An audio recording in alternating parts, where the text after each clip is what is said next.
Yo! What is up, guys? We are back, and we are here with pretty much the first ever game review. I threw in that extra clap just so I can't be sued.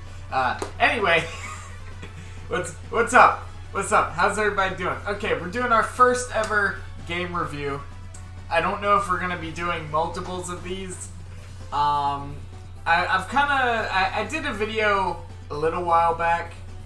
Off the top of my head, I can't remember what that video was, but it was like my first ever scripted video, and I wasn't 100% happy with the way it came out. I think it was my 12 characters I want for Smash video, and it just, I don't know, it just didn't, the overall tones didn't come over right.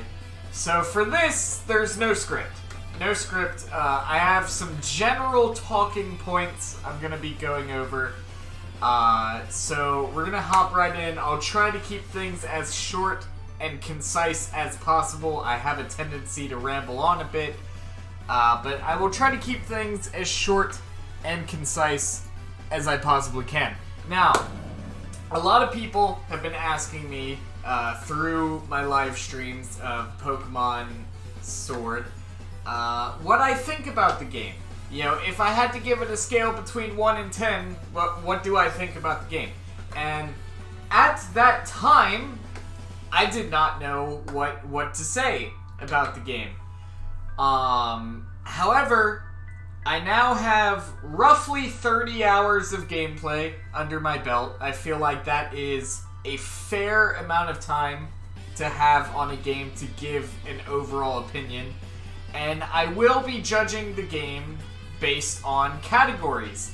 Now, the following categories are what I'm going to be judging on: music, story, gameplay, online, character design, character development, which to me is very important, Pokemon designs, and then, shiny Pokemon and or shiny hunting methods, because again, that's very important to me. And then graphics / visuals and post-game content. You know, we're judging on those 10 categories, and I will put up a short disclaimer. First of all, I have not played much of the post-game, very little of the post-game so far. So I will be lenient on that category. However, I will be going instead based off of what I have seen other people talk about the post-game. So post-game, you know, I don't really have a right to judge too harshly because I haven't played much of it myself. So for that category, I kind of went over other people's opinions of the post-game. So keep that in mind, short disclaimer. But the rest of it is all purely based on my own experience with the game. And I can't talk Pokemon Sword and Shield without talking about National Dex, or I should say, lack thereof. Now, initially, when I found out about the whole National Dex thing, I was very disappointed, and I'm still very disappointed. However, in a strange way, it didn't negatively impact the games to the extent that I thought it would initially. Now, that isn't to say that National Dex being gone is a good thing. I still think it's terrible, and quite frankly, given the circumstances that we know of with Game Freak and the whole National Dex thing, it's inexcusable at this point. Because we know for a fact this is not debatable anymore, okay? Anybody who wants to debate this, it's not debatable. We know for a fact, we have evidence for a fact that they lied. Alright, that's not debatable anymore. They lied. Why did they lie? That's kind of up in the air right now. But we know for a fact they lied. We have the evidence. And it's undebatable. They lied, that's a fact, and I wouldn't be saying it so strongly because that is a very big accusation. I wouldn't be throwing it out there if I didn't wholeheartedly believe in the fact that they lied. So, why did they lie? I can't answer that. I can speculate that it was probably to focus more time on Little Town Hero. Speculation, but as far as their exact motives, I do not know. So, I will be taking off points off of the final score for the whole National Dex controversy. Not necessarily because National Dex isn't here, but just because they lied. If they were wholeheartly honest about it, it wouldn't have been that big of a deal. It's the fact they lied and they expected us not to, just be brainless sheep and just go with it, Which, I mean, I did still buy the game, so I guess I am a brainless sheep. Anyway, so getting into our categories. First of all, music, 10 out of 10. Spoiler alert, this will be the only category that gets a perfect score. So, music, 10 out of 10. I mean, Toby Fox was involved. He made the track that we're listening to right now in the background of this video, if I remember to put it in. If I don't remember to put it in, my bad.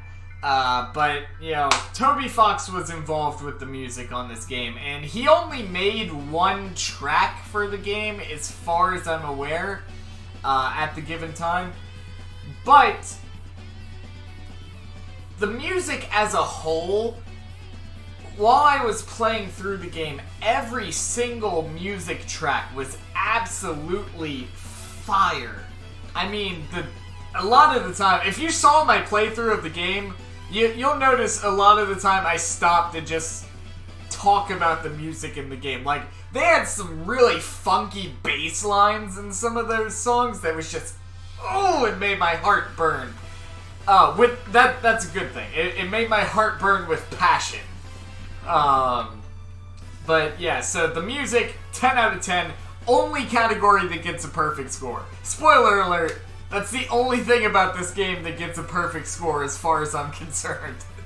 I should also say, these are my opinions on the game. This isn't actual factual. You should take this 100% accurately. These are just my opinions, because people wanted to know what I thought about the game, so here we are. So music, 10 out of 10. Toby Fox was involved with the music, so obviously the music is going to be good. So let's talk about the story. Or, in my experience, the lack of story. Because this is actually the category I gave the worst score out of. And I just want to say, I've played the game for roughly 30 hours now. I've beaten the main story.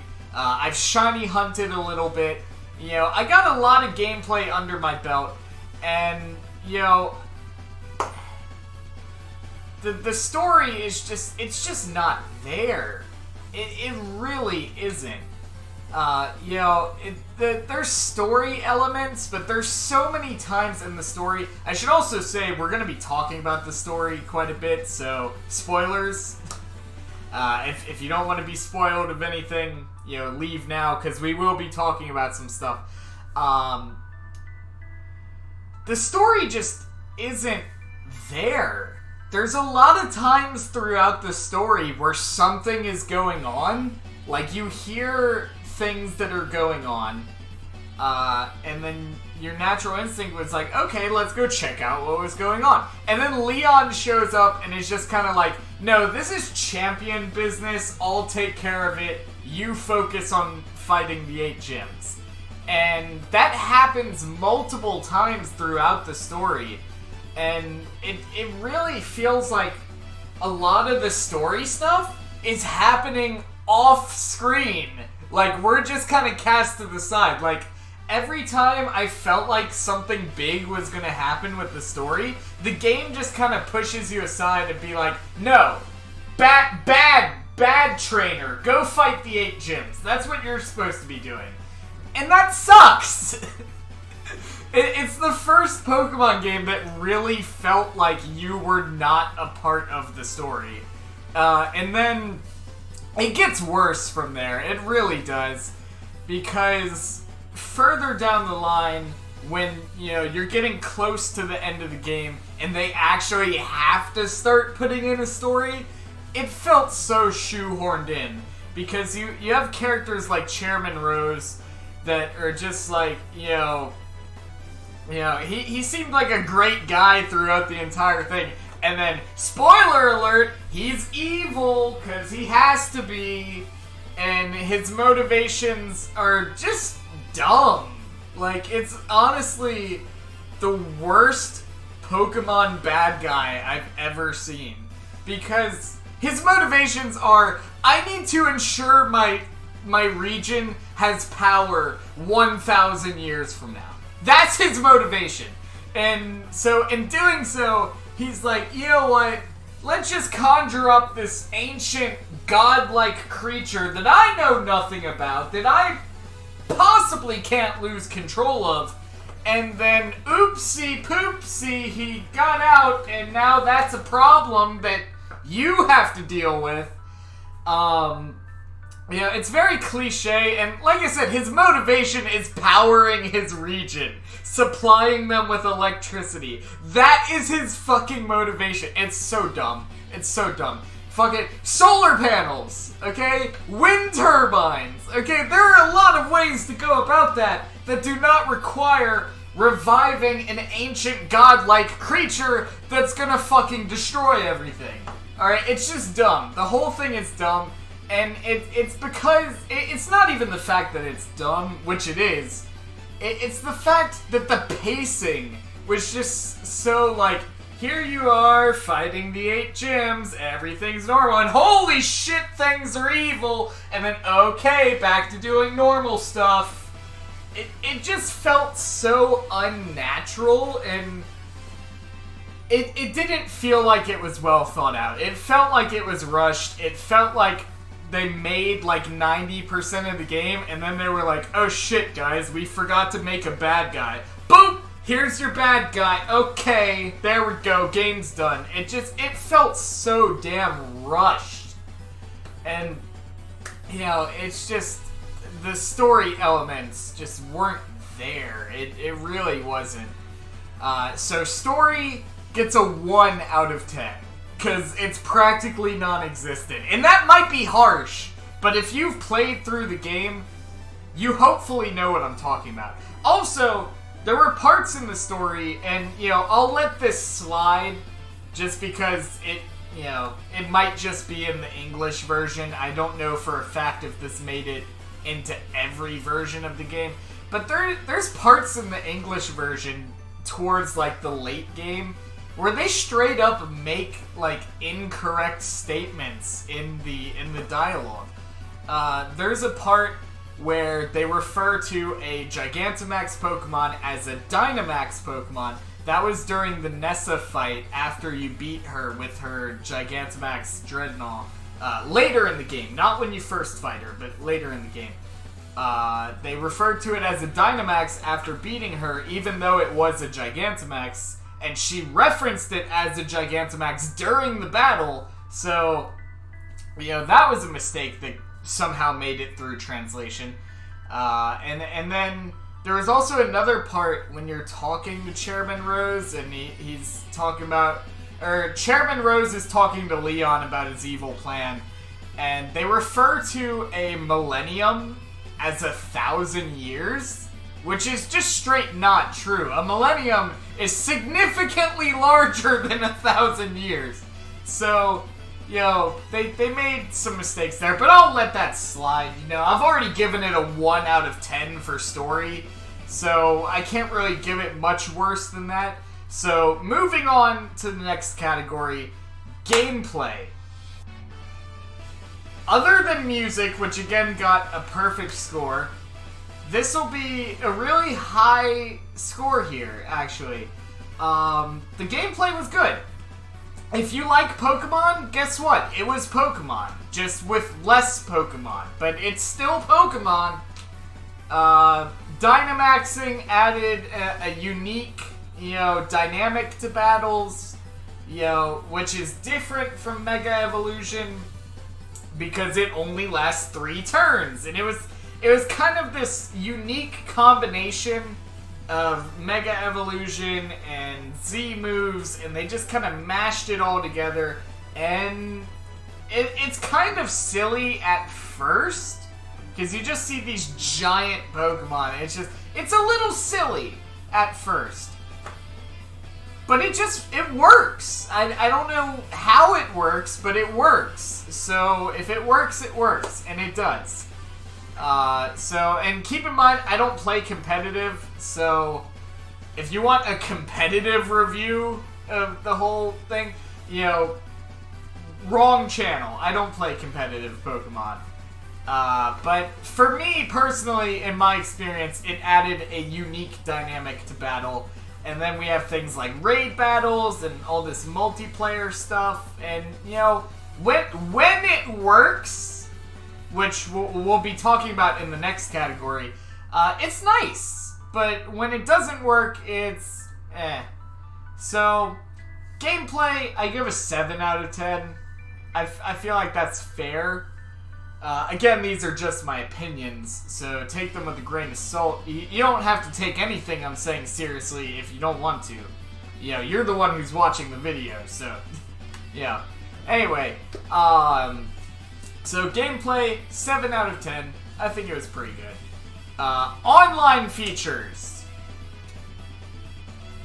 Online is where we get a little iffy, because the things that online offers is really nice. I really enjoy it. But the thing is that online doesn't always work. And, in a perfect world, everything would work 100% of the time, no problems. We don't live in a perfect world. So, in my personal experience, I'd say the online features worked about 80% of the time, 85 maybe. But they also, in the wild area, also going back to gameplay, I forgot to mention this. The wild area, I absolutely love. There were some moments where frame rate dipped slightly, but not to the point it was unplayable. Also, menu navigation was very clunky in my opinion. Which is also why I gave gameplay a 7 out of 10. But anyway, going back to online, the thing with online is, in my experience, it works about 80-85% of the time, which is still pretty good. But it could be better. It could be a lot better. But in the wild area specifically, having your online turned on, it causes significant frame rate droppage. Now, never did it get to the point where I felt like the game was straight up unplayable, but it was definitely noticeable. And in an ideal world, that wouldn't happen.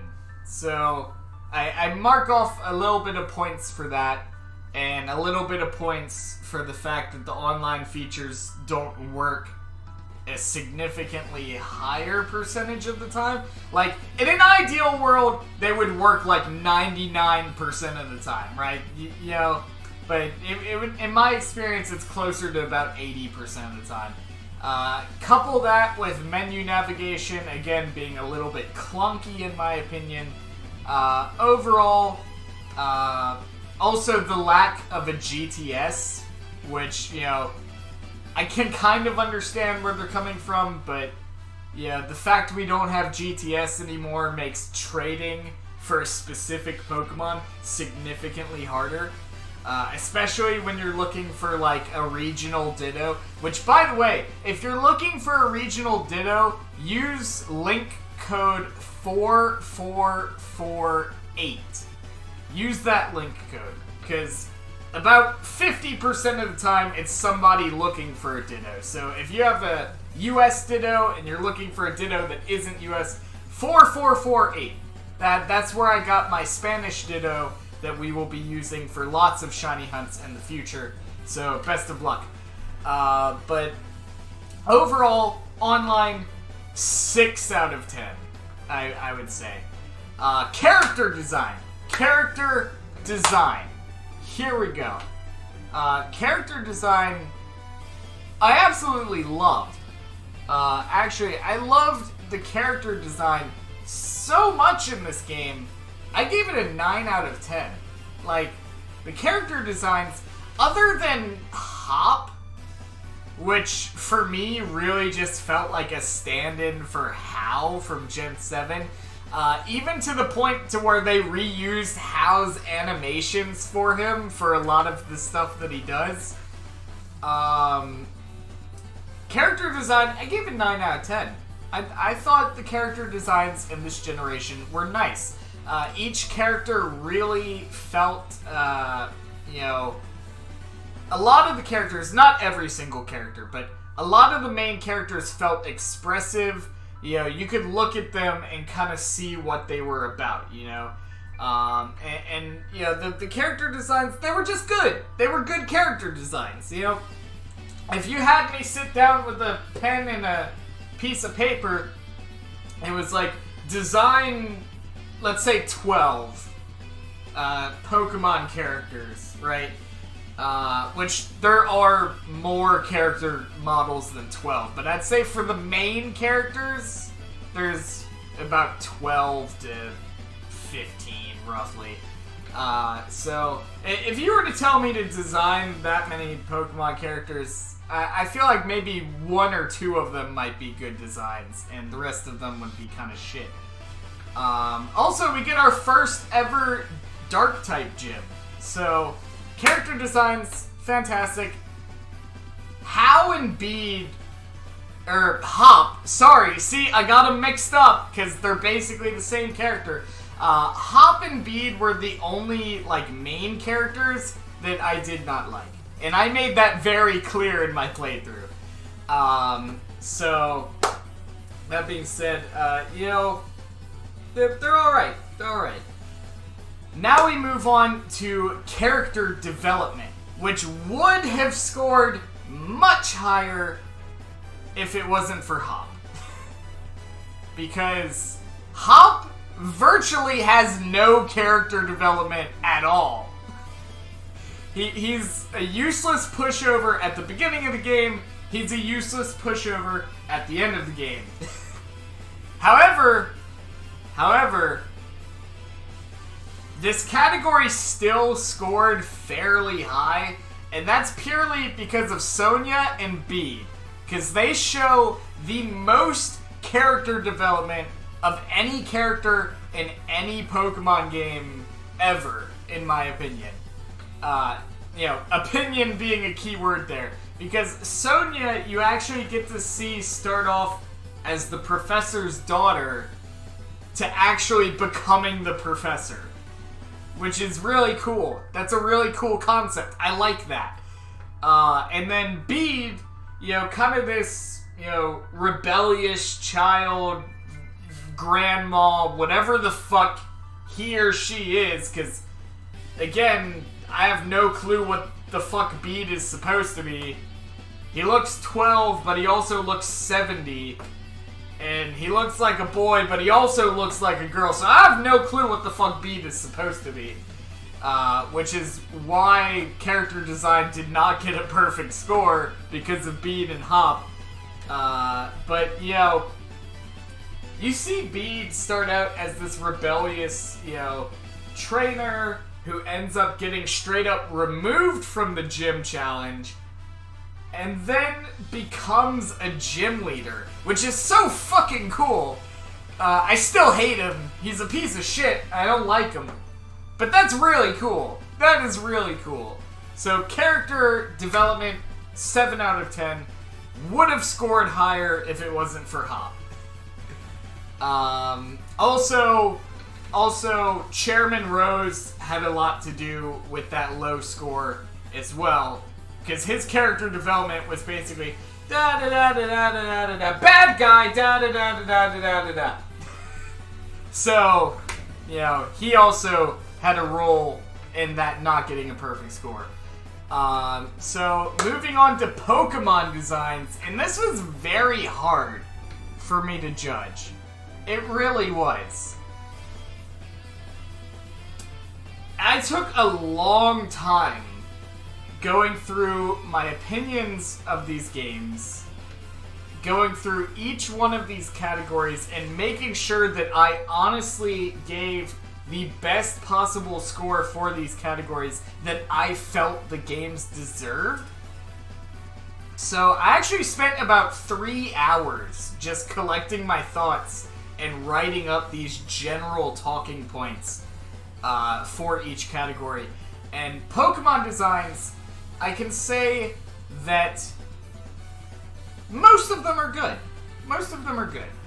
There are a few that stand out, like Ice-Cube, that straight up looks like it belongs in a Chinese mobile game.